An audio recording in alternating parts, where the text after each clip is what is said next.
1863 renovation. The librarian over at the Ledge found me a wonderful sequence of photos of the rooms empty, but no photos of what was in the room before they began. Is it okay if we just go into the room a little bit more, just so Yeah, Barbara can just- get in? I'm actually the one that's on duty right now.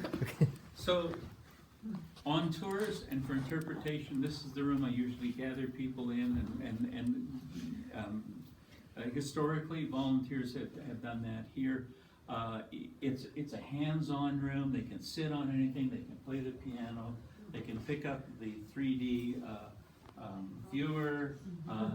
It's fine. Everything in here is meant for interpretation.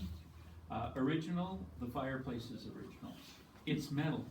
I remember one time I was giving a tour and I said, and you see this is a rare BC granite that was brought down from the Gulf. I thought it was. I said, Okay. Anyway, live and learn. The photo's original. That photo is original. The rest are reproductions all the way around, but it's set up to take you in a guided tour from his mother back in London, coming out here, meeting his wife, having children, the children growing up, da da da da da da da da, and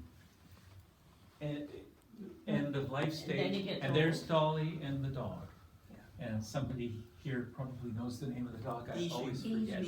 They're Bijou. And there are little dog collars for Bijou in the collection, little things. And there's a family genealogy there, Aunt Dolly's house, which is what Mary and Jim referred to it, going to visit Aunt Dolly on their bicycles and coming in here. She had some very strict rules about this and that and stuff. So that's what I would do here with visitors. What's that? And so you see, there's what's wrong, 1856. So in 1859, that extension is not on the house. Right. So that should say 1860. We could just get a marker. So 1852 is the original. Absolutely, yes, because the house is a wedding present. Right. Oh, right. They get married at Christmas, they're building a house, not too far away from Governor Douglas, because the Douglases lost 7 children. They don't want their children far away. So they kept her nice and close, and they could go over there for meals, or they could have their own place. And so they're married on Christmas Day in the morning. It has to be done before 12 for canonical law. And there's a snowstorm, so a French-Canadian member of the fur trade makes a sled out of a box with runners and gets them to the fort to get married. And the house is built, and the book is really good on explaining how the house is built and the problems, and it happens slowly. You fine-tune, like where's the glass and where's the windows, and we don't have any water yet, so they're probably living with their in-laws while the house is being finished for them. And then 1863, this is Victoria in the 1860s, typical house construction, balloon frame it's called. You put together the frame and put it up. Now, as you come by here, as we opened up the house to put in the fire detection system, we found this. I thought, that's cool. Let's make it a feature, and the designer agreed. So if you look in here, you can see that it's board and lath construction, boards nailed, and then plaster over it, and the plaster oozes between the gaps to fill them, which holds the plaster in place. So that's the original construction of this building, and there's the log walls of that building with the original whitewash on them. So you can look in and see where one building ends and the other one starts. And I really love that little feature. I would definitely let them know about that, even if you're not talking to them about reading this. Construction like that in our house. In the back here in the kitchen.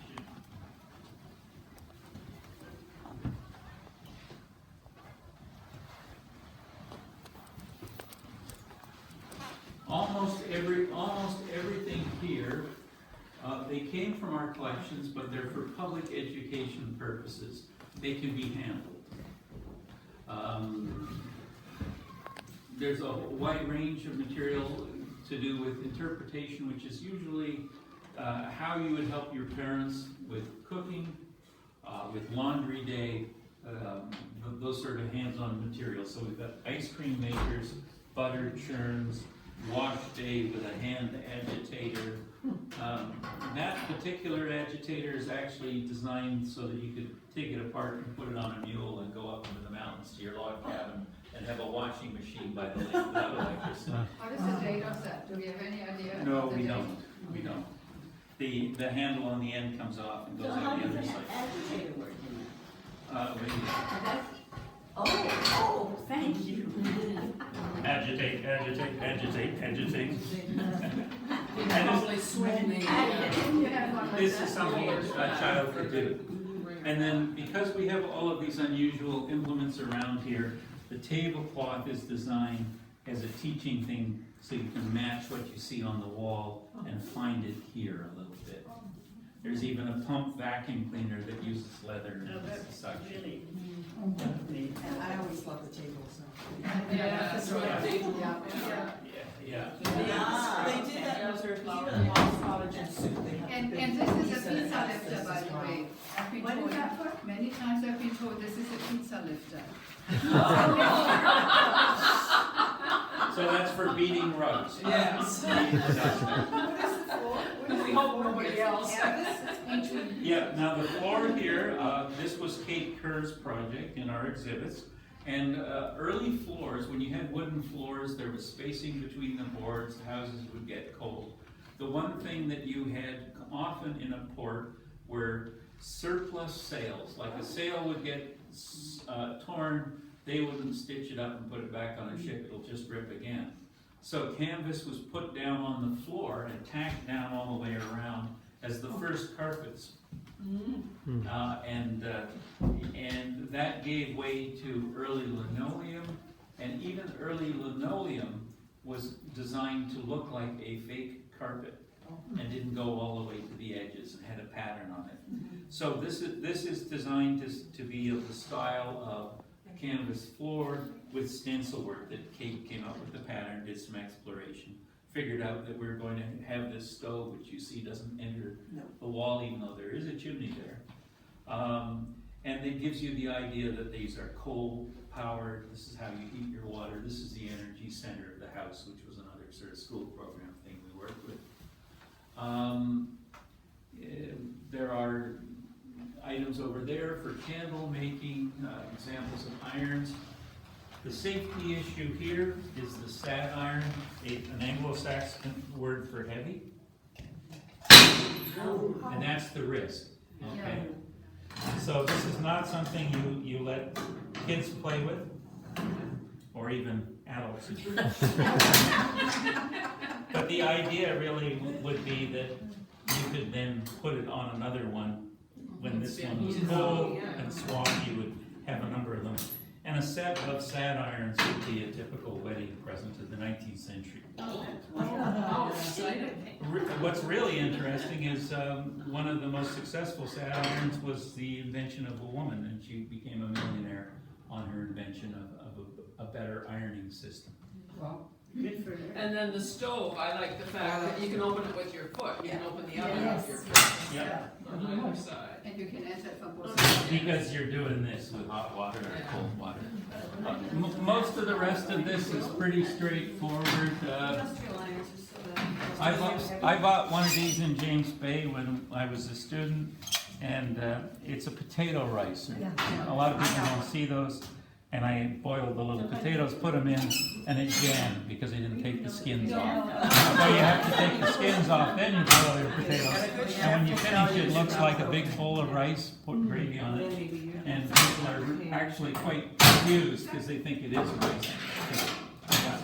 And nowadays, a good chef will tell you every household should have one of those. You get fluffier mashed potatoes. Yeah. Most of these other things are pretty straightforward. Chocolate molds, butter molds, What's that different little kinds of round thing? feeders, little round thing. And not The roller. yeah, that little roller. I'm not sure. I think it's for dough, but I'm not sure. That's what I tell people. There may be a resource pack that identifies all the items here. These paddles are used for butter to work the solids away from the milk. And this allows you to grab something out of boiling water. Pickles, or perhaps an egg. Lift it up. The corn brooms, it's a type of Mexican corn. Those were actually made in Nelson, but we thought they were great and we could use them and the kids would love them. Brought them in for the program. Crawford Bay, actually. Yeah. Crawford Bay in a barn, they made. Ah, Yeah, I bought some from. yeah. You can get them at Bramble Market too. I think I bought them on Fort Street. I tracked them Yes, down there. yeah. The photo on this store, there's a little room there which was just to get away from the public sort of thing. There's a little kitchen in there. You know, you could put there's a telephone in here for an emergency if you need to call. And hang up your clothes. Yeah. June. June's using it She'll to get it. get dressed for. Yeah, In period I'm costume, in or, you know, it was a rainy day and you came in and you had your coat. Yeah. Where do I put my coat? there. Yeah, it's And really there's handy. It's not locked. It's not locked, so you put your purse and you're in that end of the house and you come back and your purse is gone, So, think, yeah, better to lock out over there. So, you know, for things like raincoats and umbrellas, it's good for that. Part of the floors in here were replaced. Which are the original floors? The original floors are actually the attic. These have all been replaced, these ones down here? I think so. You think so? Whereas the boards up in the People have asked me attic. if these are original floors, and I said, I don't know. I thought one of them Me- was, because there was the wide board and the narrow board, but I wasn't Yeah, sure. major renovations in 1963. The little I've been able to piece together, they really argued a lot about how far to go in terms of the building's heritage structure. They took it very seriously. They were the first ones to put the peepholes in that you'll see in the other room to show you the original logs. That was a deliberate choice they made. And they talked a lot about heritage plaster and how to handle it. But I suspect that the original floors were not in great condition when they did the reno in '63. But when I go up into the attic at that end, the boards are suddenly about that wide. Right. And I think the boards up there are all original. So this just gives you like the idea that they did use the wide boards and then they went to narrow boards at some point? Was that Yes. the idea? Yeah. So Yeah. the original house would have been wider boards and then So the as the eras. materials you get for house building are improving as Victoria grows Right. as a place. I did all of these things. So they're on different themes, a gathering of colonial families. So this is a detail from that piano. It's hard to read from a distance. And I try to give them the sense of the before and after, and the family photos. You said some watercolors were done in here by, And paintings. and paintings. So there's one there, It's over there. It's over there. there, and that one of the house hanging down below Okay. there. Then the embroidery. Yeah, you can see the wax shades of flowers. They're not dried flowers. They're flowers made out of wax, painted and assembled on metal wire. On the card table. I think it's Chief Justice Anderson's card table, who's a part of the Douglas family. And that is the desk that Dr. Helmcken wrote his memoirs at. His pipe is there and all that sort of thing. Sometimes I like to draw attention to the technologies above the plate rail, because not only do we have a fire system, but you see the little red dot? It's actually sniffing atoms of air and can detect fire before it becomes a flame or heat. So it's a very sophisticated monitoring system that was put in. I think we had to raise $200,000 for the system, and that got us inside the fabric of the building. But we thought, if we don't do this, how will we know that it's here in 100 years? That's right. So everything in here is pretty much original. And the daughters painted these ceramics. They did the turkey work, which is a style of three-dimensional wool work there. And all the photos, most of the photos and paintings are originals. Rugs, there's a different rug that'll come back, I think. Oh, no, it's set back to regular dining. So it's different china, so it's not Yeah. just china from the era? Yeah, well, willow pattern goes back to 1790, so Okay, you're so on a it's an pretty older, safe, yeah, safe Yeah. point with that. all right. Glassware is probably more modern, but a classic pinwheel pattern. The teacups, which you'll see elsewhere, the green one with the large, that's actually coffee, the large cup. Those are wedding presents from 1852. Yeah. What else could I say about So this? much of that is original then, or just to time? Table setting, not so much original, but meant to be in the time period. Oh, I know what I was gonna say, the table is, the table from Fort Victoria's officers' quarters we take, Okay. pretty much. So as the archives, you know, what do we do with all this historic photos? The heritage houses from the colonial era were being auctioned off, people were taking things to Washington State to build Fort Vancouver out of with something authentic, you know. So there was a great uproar happening at the time. So this gave them an opportunity to put out some significant BC furniture.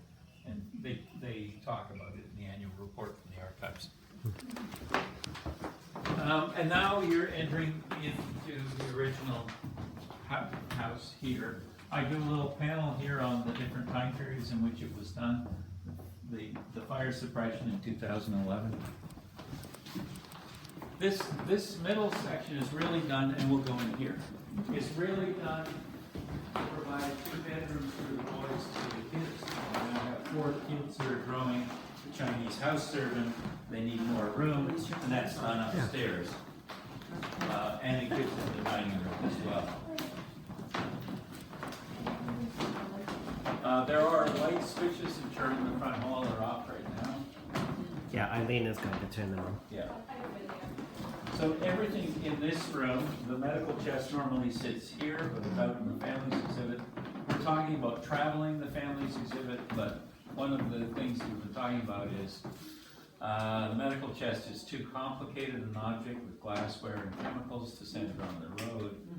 It can't travel, so it will return in here. And we may take some smaller materials out of these cases and some of the other collections to keep a Helmcken presence in the traveling exhibit.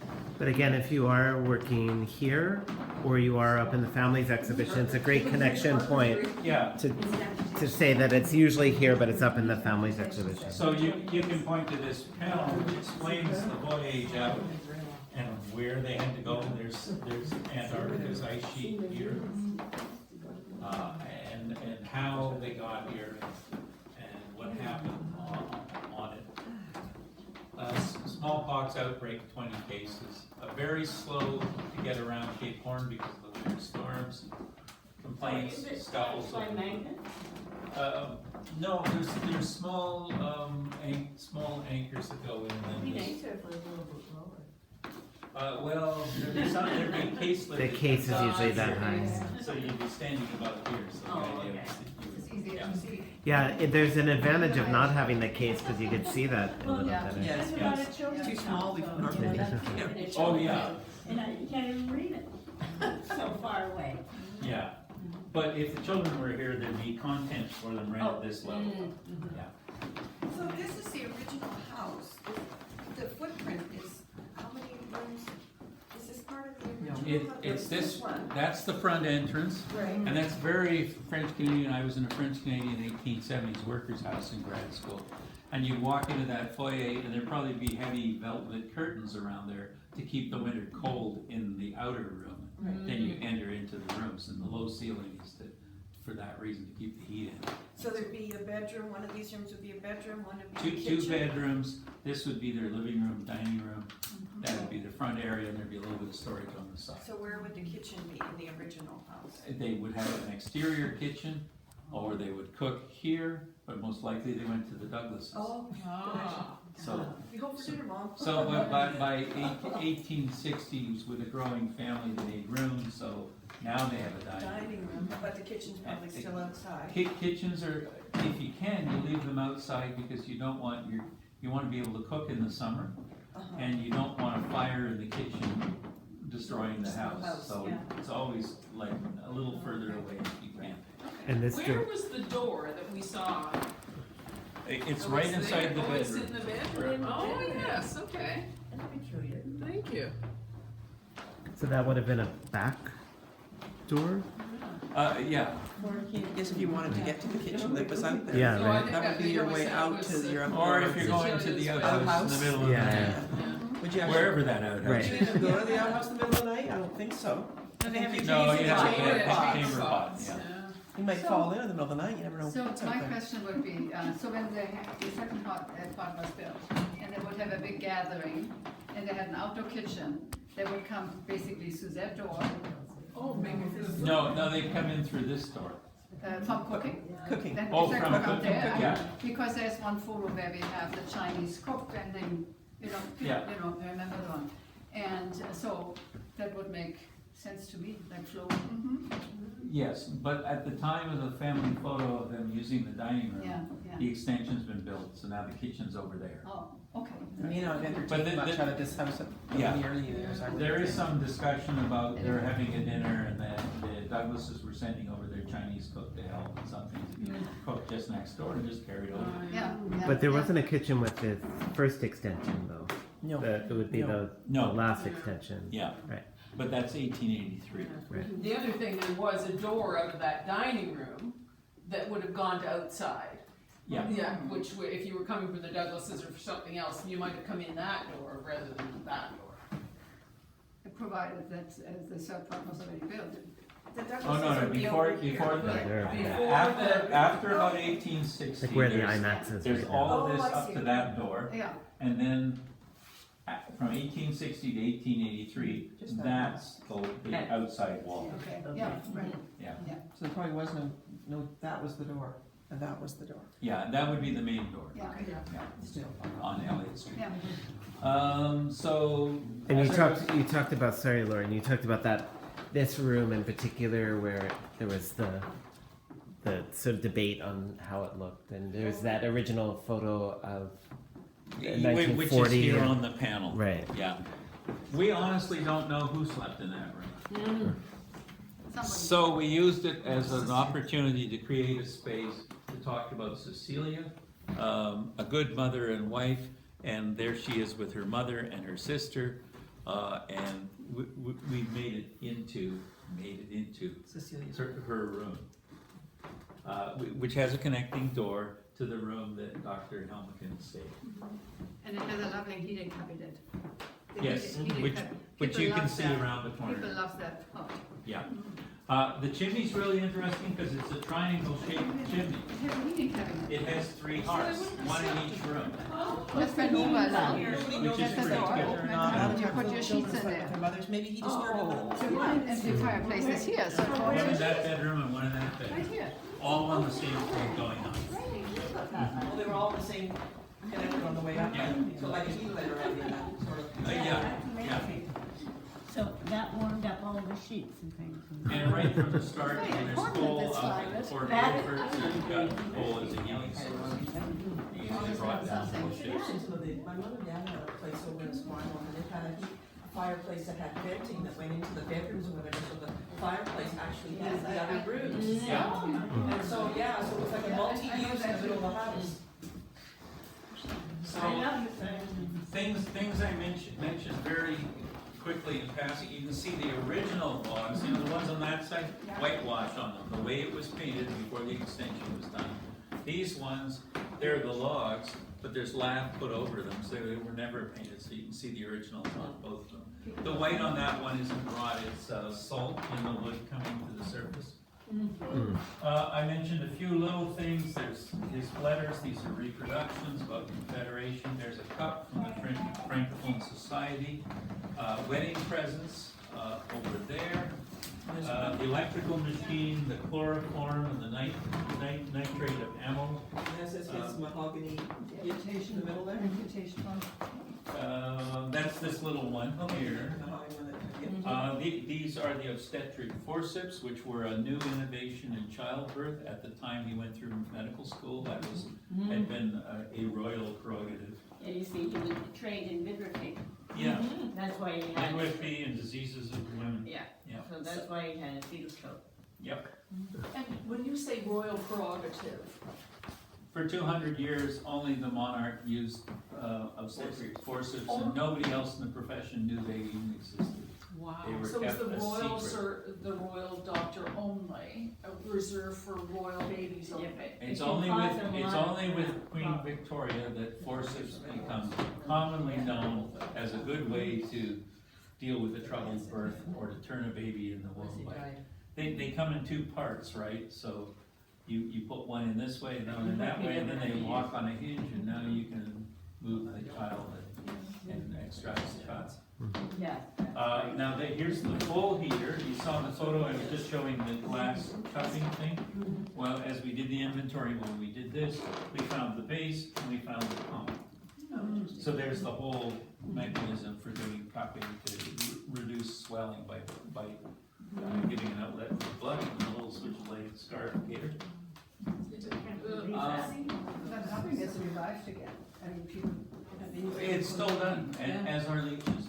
They are done. And it was part of a medical The education. pharmacy, they have leeches in the pharmacy at I the had hospital. leeches last year, and surgery.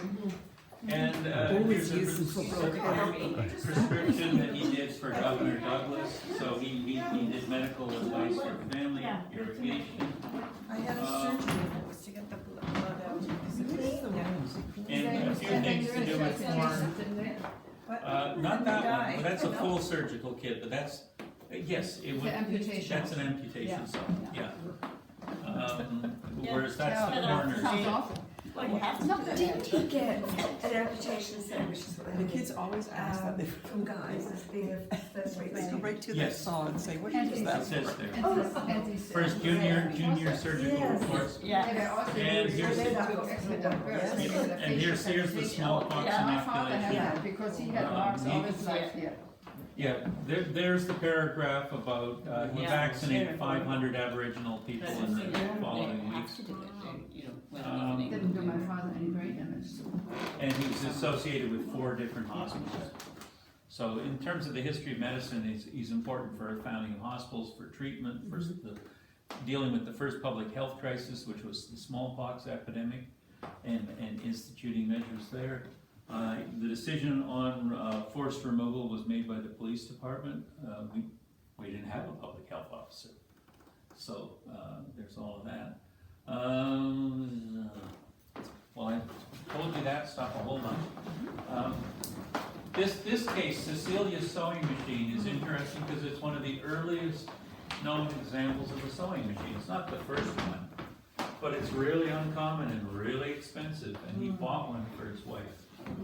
So, she's Métis heritage, but she has the highest technology available to a woman for making clothing. This is before Singer sewing machine exists.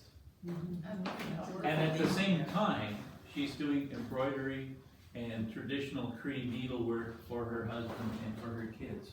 She's a woman who's really torn between two cultures, and so is Lady Douglas. They're doing everything they can to protect their daughters from racism by trying to turn them into young European women.